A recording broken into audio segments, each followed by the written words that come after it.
Hi everybody, welcome back to another episode of Practical Strength. Today's another programming video and we're going to talk about the Gray Cook Performance Pyramid. So basically what this pyramid is it's a way to classify athletes to determine what variability they need to work on to exceed in their sport.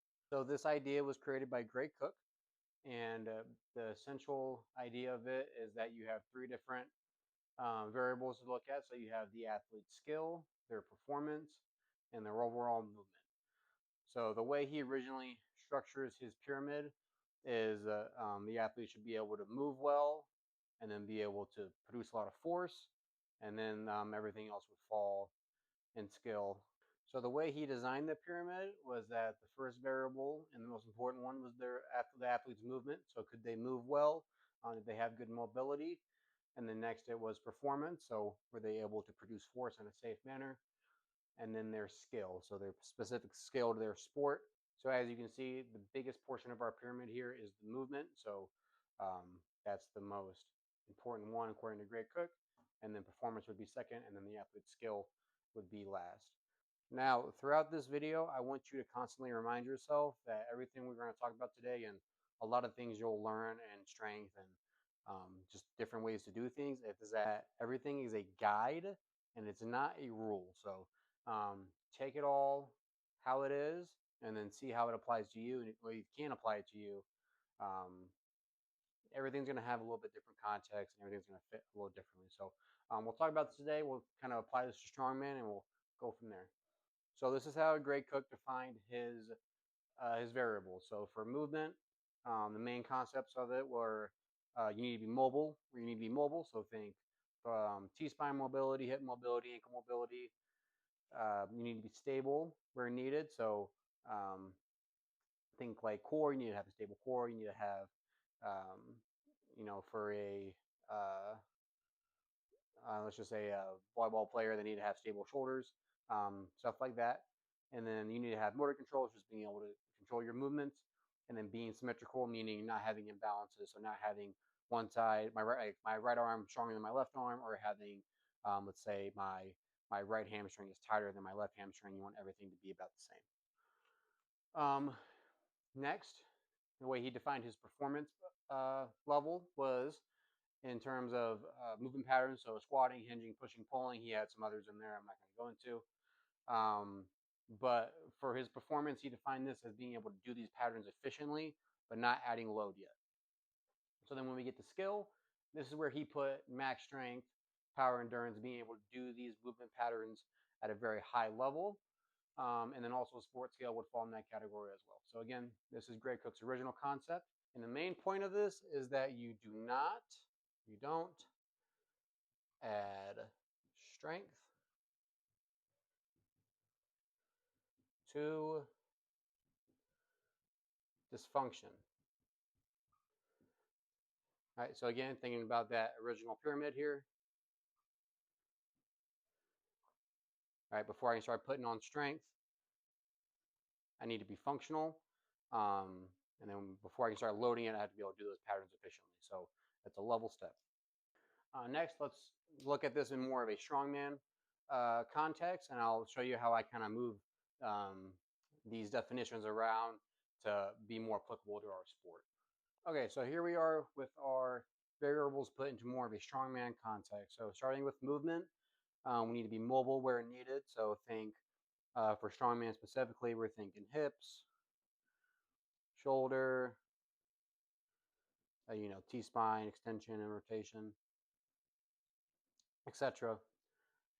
Being stable where needed. So again, shoulder, need a stable, we need stable hips, and let's just say core. Again, those are just examples. Those aren't all of them. And transitions. So think of this with moving events,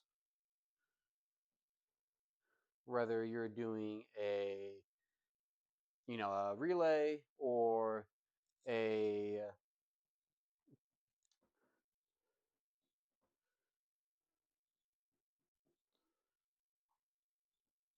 whether you're doing a relay or maybe you're doing a stone load and you're having to transition around a cone or things of that nature. So being able to move throughout the playing field of strongman. Next for performance, so most movements in strongman will be either a push, pull, or a squat, or a hinge. I'm going to throw a grip up here too. That's also a huge thing for strongman. Again, this is just a kind of a guideline. It's not a law. But through all these, we're looking at max strength or power. So remember in the last video, we talked about our max strength. It's going to be like our max effort work, so our really heavy lifts we're doing. And then our power is going to be our dynamic stuff, so how fast we can produce force. Think of this would be like of course, it'd be like a max event, whereas our power might be like a sandbag toss, such and such. And the last variable we'll talk about, or the next variable up here will be strength over time. So think of this in terms of rep events.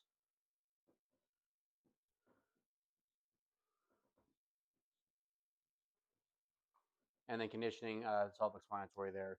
That's going to transition. I was going to work in with moving events as well. But big thing with performance, how we can perform on the platform. This includes as much as we're able to do, not just being able to do it efficiently. Last category here will be skill. So of course, this will just be our event technique. And I put programming up here too, because I do think programming is a skill you build over time, especially if you're doing it yourself through trial and error. So being skillful of that, knowing when you need to deload, when you need to push. I think that's something that we should have in our arsenal as strength athletes, especially if you're doing it yourself. Okay, now let's go back to the original pyramid. So remember, this is gray. Let's put it this way. So this will be Gray Cook's side over here. Remember, we have our smallest level there, which will be skill. And then we have our performance. And then we have our movement as the biggest tier.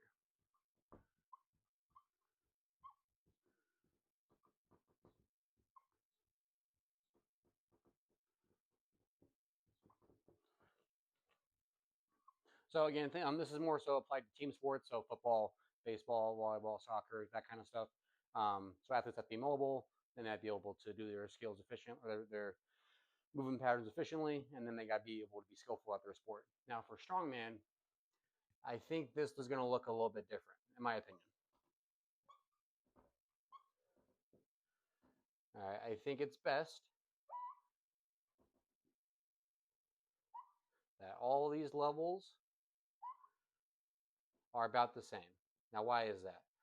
When we think about strongman, strongman is a sport, in terms of if you're doing weight class sport, the weight class version, which most of you watching this video probably are, is a sport where you need to be a well-rounded athlete. So in terms of the whole competition, you have to be mobile, you have to be able to perform, and you have to be really good. Even if we just look at performance throughout the whole competition, you're gonna have a press event, you're gonna probably have a deadlift or maybe a squat event, you're gonna have a carry event, you're gonna have a grip strength event. You have to be well-rounded in all of that, and that includes all aspects of strongman. And next, we're going to talk about the different variations of this pyramid, and where you'll be able to classify yourself, and how we can get you to more of an ideal strongman pyramid. All right, so one thing I just want to mention real quick before we start getting into classifications, you may be in one of these classifications that's not the ideal standard, and you may be really good. It's totally fine. Again, this is a guide, this isn't a rule, but to be the best athlete you can be, this is where you should be at. So the first kind of athlete we're going to talk about is going to be an underskilled athlete. So I'll draw this up here, and we'll talk about kind of why it looks this way and what we can do to fix it. So an example of this athlete is somebody who can move really well. Say they have really good loading events. They're really mobile, and they can also perform really well, meaning, again, they're strong. They're able to do a lot of max effort. They can do it at a high level, and then they're explosive. They can easily, throw sandbags or whatever. But what they lack is skill. So like technique. We think about deadlift. Like deadlift has deadlift can be very complicated if you make it that way. But if somebody's not skillful on that lift, they're probably not going to be able to do as much as they can. Another example you would see is somebody who does like a log press, and maybe they do it and it looks very inefficient, but somehow they're strong enough just to overcome that. Again, that probably was going to be able to work for competitions where people aren't very good, on a relative scale, not being rude, but to be the best athlete you can be, you'd have to get your skill up. And there is a bunch of different ways to be able to improve your skill if you are this athlete. Um, so, probably the best way is going to do you're going to be able to do that is by watching technique videos, recording yourself, watching yourself, seeing if you're doing it the way you want to be doing it, getting a coach that's going to be helpful. Let's write these down.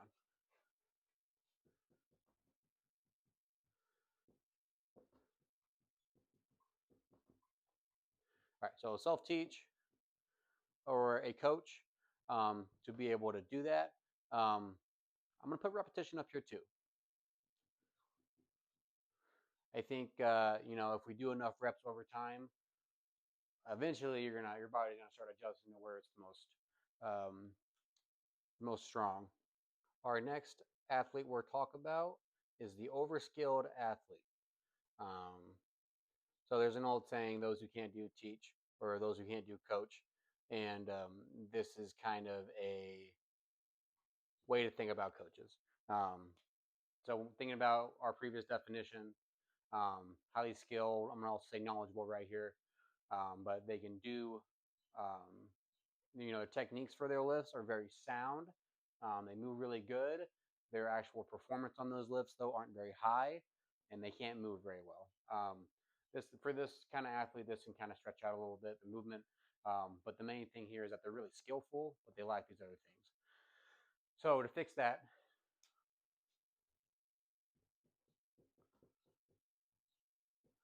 our fixes would be, kind of identifying our factors, right? Or is the reason I can't perform because I can't produce maximal force, or is it because I can't produce force fast?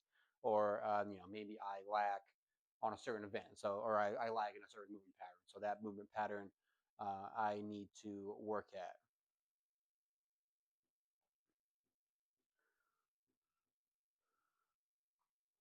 As in, I just need to build more force in it. I can already do it pretty well, but I'm not able to do it with high load. And then, movement, again, mobility, mobility, reps, as in moving events, working on transitions, working on drills where we're having to, have good footwork and stuff like that. So if you go down the rabbit hole, there's, hundreds of different variations of these pyramids. I'm just going over a few of them so you can kind of start thinking about it, and see where you're at in it and then what you need to fix to be a better athlete. The last one we're going to talk about here, I'm going to refer to as glass cannon. So these are the guys you see who, they have a lot of lifting skill. They have a lot of performance. They can produce a lot of force. They're very strong, fast. Well, probably not fast if they're in this category. But they have very piss poor movement. And because of that, they get injured often. Um, you probably think of some people or some pro strongman who are, they're pretty good, but their movement sucks. So, they're injured. And you can't, you're not going to be able to compete if you're injured. So this is where they would fall. And to fix that, fix our movement there, again, we'd have to do mobility work.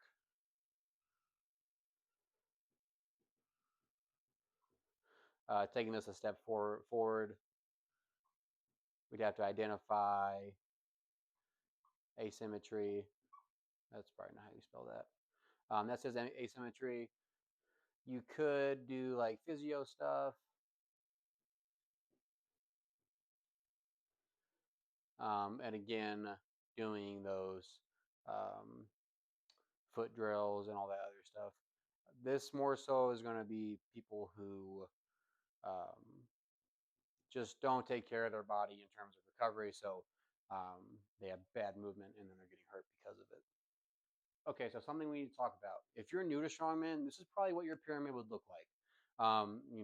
Let's just say on a general scale, right? Like you don't know the lifts, can't do them very well. You're not strong in general, you can't do them very well.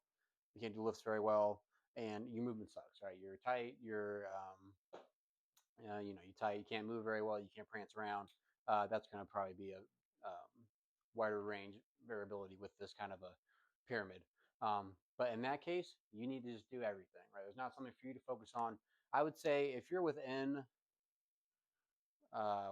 if you're in less than 1 year of training, do not try to classify yourself in any other pyramid. Like you need to just get after and start, increasing all of these, because once you start going, this is going to go up a little bit. This is going to go up a little bit. But over time, you're going to find where you're weak at and what you need to do to get to that next level. All right. So again, remember, most information is a guide, not a law. And what that just means is that don't take everything you read on the internet as something you need to be doing or something that fits your situation. There's a lot of things on the internet that are not true, and the more you're involved in, um, learning about human performance, you're going to start filtering through that stuff and be able to see what is BS and what isn't. But just absorb it all, decide what context it fits in, and then if it's not worth anything, reject it. Okay, so that's going to wrap up our video here. Again, this is the ideal pyramid. If you have any specific questions or if you want something to explain a little bit more, you can leave a comment down below. I'll be happy to explain more or help you with your question. If you like that, make sure you like, subscribe, leave a comment too, just if you want to see more videos like this or if you have any topics you want me to cover. But with that, thank you for watching. I hope you learned something.